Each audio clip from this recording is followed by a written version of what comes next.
من میخوام سریع پوزیشن بگیرم، نیم درصد ریسک کنم و زمان ندارم که میزان لات و میزان پیپ ولیو رو حساب کنم. میخوام نیم درصد ریسک کنم. اینجا وارد میکنم، خط سبز استاپ و خط زرد تارگت تنظیمشون میکنم و دکمه شیفت و تی رو فشار میدم. تمام، رفتم توی پوزیشن. این زیر استاپ و اینجا تارگت. خب همونطور که متوجه شدید در ادامه قرار آموزش کامل این اکسپرت بسیار جذاب رو با هم ببینیم که از لحاظ مدیریت ریسک و سرمایه تریدر رو بی‌نیاز میکنه و یک سرعت عمل باور نکردنی برای اسکالپرها به اونها میده. پس بدون فکر و معطلی دکمه سابسکرایب رو بکوب، لایک یادت نره، بریم که آموزش رو با هم ببینیم. PhD Crypto.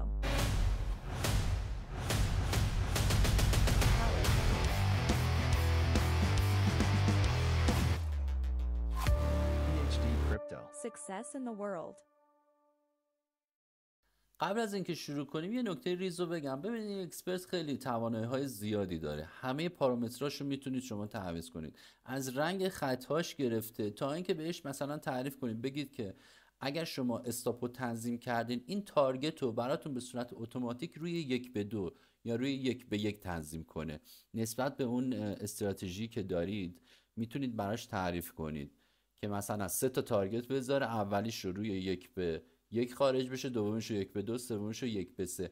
توانایی‌های زیادی داره. تو این ویدیو نمی گنجه قطعا همه رو بگم. حالا این آموزش رو شما ببینید، اگر که دیدید نیاز بیشتری نسبت بهش دارید، سعی کردم کامل بگم اون چیزی که لازمه. اگر دیدید نیاز بیشتری دارید باز بگید که من بیام اون نیاز رو برطرفش کنیم با هم. این قسمتش رو اگر قسمت اینپوتش رو تو ویدیو گفتم اینو از کجا بیارید. قسمت اینپوتش رو اگر که یه خورده خودتون کنجکاو باشید بررسیش کنید خیلی چیزا دستتون میاد. حالا بریم ویدیو رو ببینید، اگر که به مشکل خوردید به من بگید که بریم اوکیش کنیم. ببینید اکسپرت رو زمانی که شما باز کنید با این صفحه مواجه میشید، با این پنجره کوچیک. برای متاتریدر 4 و متاتریدر 5 هست. اگر نمیدونید که چطوری اکسپرت رو وارد متاتریدر بکنید، انتهای ویدیو این هم یه کوچولو بهش میپردازیم. و اون دکمه ای رو که به اصطلاح شورتکات هست و روی کیبورد میتونید هر دکمه‌ای که دوست داشتید انتخاب کنید برای ورود سریع به معاملتون، اونم انتهای ویدیو بهش میپردازیم. خب زمانی که اکسپرت رو باز میکنید این صفحه اصلی یا به اصطلاح قسمت مین، این بالا قسمت مین، با این یکی ها فعلا کاری نداریم، قسمت مین رو توضیح میدیم. این تری که مشخصه میگه معامله شورت یا لانگ. خب اینو میتونید عوض کنید، شورت و لانگش رو عوض کنید. یه خط سبز داریم، یه خط زرد. خط سبز ملاک استاپ ماست. زمانی که این آبیه هم اینجا میبینید، این آبیه هم اینتری ماست که اگر روش باسیم به اون نمایش میده. این اینتری، این سبز استاپه. اگر بالای اینتری باشه خب مسلما معامله اینجا شورته. اگر بیاد زیر اینتری این میشه لانگ. این تا اینجای کار. هم میتونیم اینتری و اعداد استاپ و تارگت رو با تکون دادن این خطا مشخص کنیم، هم میتونیم اینجا بهش به اصطلاح عدد دقیق بدیم. خب اینتریمون که اینجا ثابته با قیمت داره تکون میخوره. حالا میگم که چطور اینم تغییر بدید. این استاپ لاس میتونید اینجا بهش عدد بدید، تیک پرافیت میتونید بهش عدد بدید. و یک چیز جالب تری هم که داره، تیک پرافیت رو میشه اضافه کرد. به اصطلاح برای استراتژی هایی که پارشال اکزیت دارن میتونید شما تا هر چند تا تیک پرافیتی که دارید بهش اعمال کنید یا ازش کم کنید. اینم به این صورت. یه قضیه دیگه هم که داره، شما میتونید پندینگ بذارید. مثلا میگه آقا من میخوام بای لیمیت بذارم. این اینستنت رو میبینید، اینستنت اینو میزنید تبدیل میشه به پندینگ. درست شد؟ تبدیل که میشه به پندینگ شما میتونید نقطه اینتری رو تغییر بدید. نقطه اینتری ما چی بود؟ خط آبی بود. درسته؟ ما خط آبی رو اینجا میتونیم به راحتی بالا و پایین کنیم زمانی که روی پندینگ باشه. استاپ رو تکون میدیم. مثلا میخواید زمانی که اومد این بالا شورت بگیرید، اینو میذاری این بالاتر، استاپش هم میذاری، تارگتش هم میذاری. اوکی.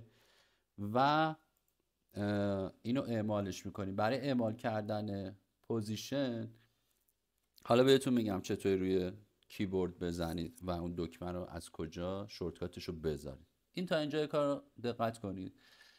با این کمیسیون کار نداریم. این کامیشنی که اینجا نوشته پرلات، اینو کار نداشته باش، حالا زیاد آنچنان تاثیر نمیذاره روی معامله.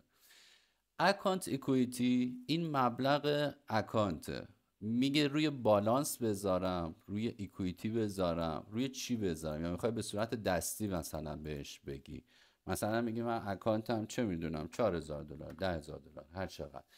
اگر روی بالانس بذاری اون عددی که خودت بهش دادی و محاسبه میکنه. اگر روی اکویتی بذاری همون مقداری که اکانتت هست با ریز جزئیاتش اینجا به نمایش میده. اوکی، پس این هم شد مقدار اکانت.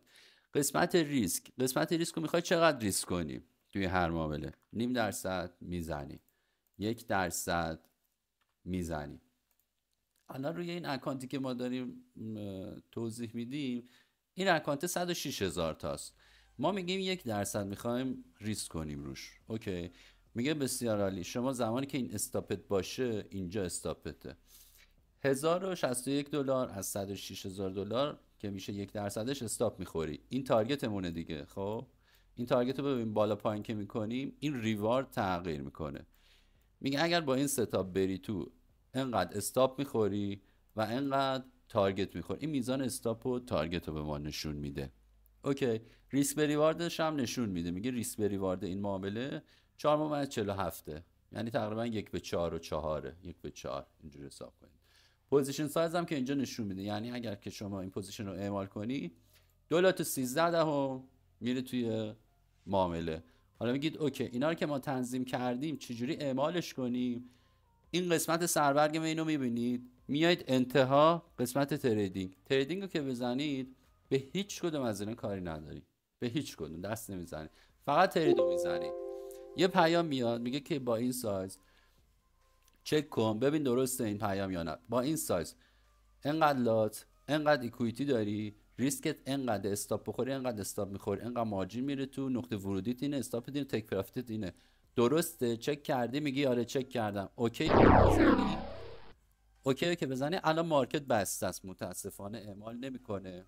حالا من ویدیو رو پوز میکنم میارم روی بیت کوین که نشونتون بدم به چه صورت.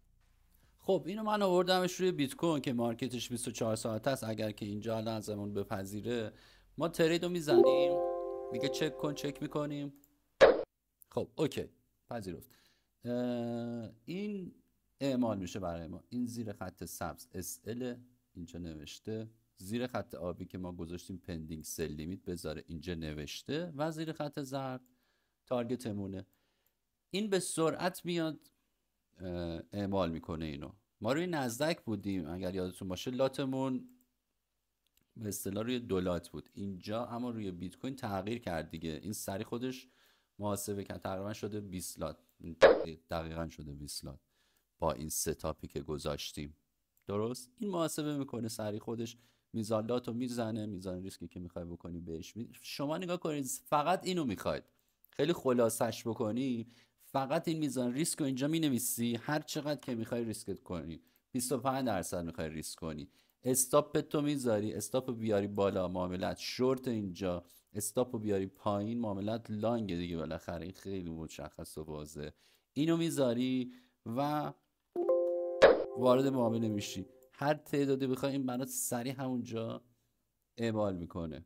اوکی، حالا اینا رو ببندیم، بریم سر وقت اینکه اون دکمه رو چجوری از روی کیبورد ما اون دکمه رو بزنیم و اون شورتکات رو درست کنیم.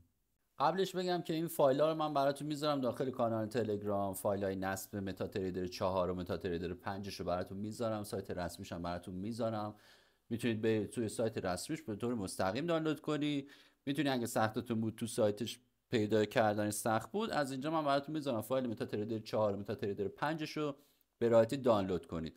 دانلودش که میکنید به این شکل این پوشه ها رو داره، متا تریدر 4 و متا تریدر 5. و قبلش هم من این چیز نشون بدم، این متا تریدر 5 هم هیچ فرقی نمیکنه، این همینه. این نکتهش رو فقط بهتون بگم. ببین ما اونجا اینستنت داشتیم که به اصطلاح قیمت مارکت وارد میشد، درسته؟ این الان متا 5. یه دونه پندینگ داشتیم توی متا 5. یه چیز دیگه هم داره به اسم استاپ لیمیت. خب این استاپ لیمیت همون سل لیمیت و بای لیمیته، یعنی ما میایم اون خط رو انتخاب میکنیم، خط انتریمون و سل لیمیت بای لیمیت میشه.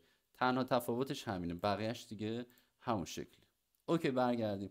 زمانی که شما اون فایل رو دانلود کردید، متاتریدر 4 متاتریدر 5 مثلا میایید رو متا 4 توضیح میدیم، فایل رو میزنید، از این بالا فایل رو میزنید، اوپن دیتا فولدر و چی رو انتخاب میکنید اینجا؟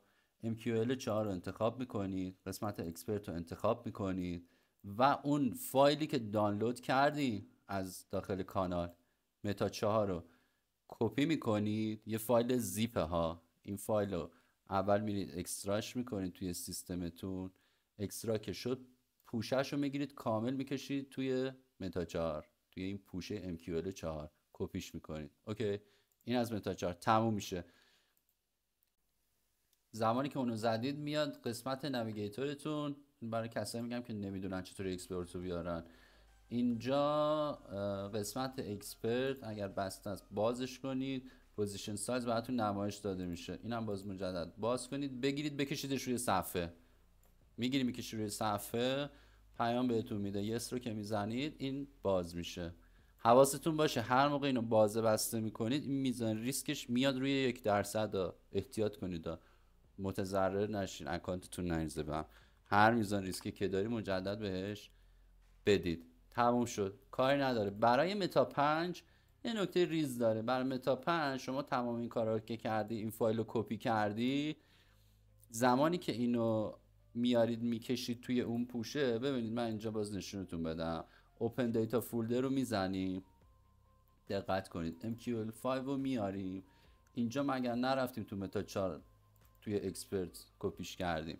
اینجا که اینو کپی میکنید یه فایل خدمتتون که عرض کنم، یه فایل اینجا داره میتونید بازش کنید. ببینید پوزیشن سایز رو دابل کلیک کنید باز بشه. خب و از این بالا ما باید دکمه پلی رو بزنیم ببینیم من درست انجام دادم. یه بار دیگه چک میکنیم، اینو میاریم MQL 5 اکسپرت پوزیشن سایز، یکی از اینا رو باید شما بزنید، یه صفحه براتون باز میشه. اینو باید ران کنید. این پلی رو میزنید. خب این پایین رو ببینید داره جنریت کدینگ میکنه. این جنریت کدینگش که تموم بشه اگزیت به شما میده، میبندینش و خودش اتوماتیک بسته میشه. تمام، این میاد بالا. متوجه شدید؟ پس برای متا 5 این کار رو بکنید، متا 4 دیگه نیاز نداره. اوکی میریم قسمت بعدی. چی بود قسمت بعدی؟ اون دکمه شورتکات که روی کیبوردمون میاد. من خیلی سریع بگم، اینو باید اولش بیارید. زمانی که پوزیشن سایز رو میکشید روی صفحه، ببینید برای شما این شکلی نمایش داده میشه. این سربرگ بالا میاد روی اینپوت. اوکی میاد روی اینپوت، دنبال یک چیزی باید بگردید. ببینید من دقیقا جملهش رو نشونتون بدم، نوشته ترید هات کی اکزیکیوت ترید. اوکی این جمله رو پیدا کنید، جلویش یه مقداری داره، اینجا به طور پیش‌فرض تیه، میتونی روش دبل کلیک کنی هر چیزی که میخوای براش بزن. من تو ویدیو قبلی گفتم چی؟ گفتم شیفت به علاوه تی، درست؟ شیفت زدم به علاوه تی. شما مثلا میتونی A بزنی، W بزنی، هر چیزی که رو کیبوردت میخوای بزنی، یه دونه یا ترکیبی 2 تا بزن. جمله ننویسی اینجا یه دونه است که یه دونه دکمه میزنی سریع بره توی پوزیشن. توی متا 5 من سریع نشونتون بدم، تفاوتی نمیکنه آنچنان. توی متا 5 میشه ترکیبیش کنی، تو متا 4 یه دونه است. اینهاش ترید هات کی اکزیکیوت ترید، اینه. هر چی دوست داری اینجا بزن. متوجهی؟ به همین راحتی. هر مشکل دیگه داری کامنت کن، دایرکت بده، هر جوری دوست داری ارتباط برقرار کن، مشکلتو من برات برطرف کنم. 10 بارم از من بپرسی هیچ مشکلی نداره، در حد توانم، سوادم و داناییم کمکت کنم.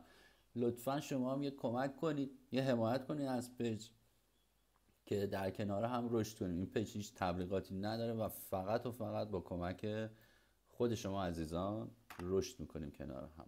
مرسی از همه.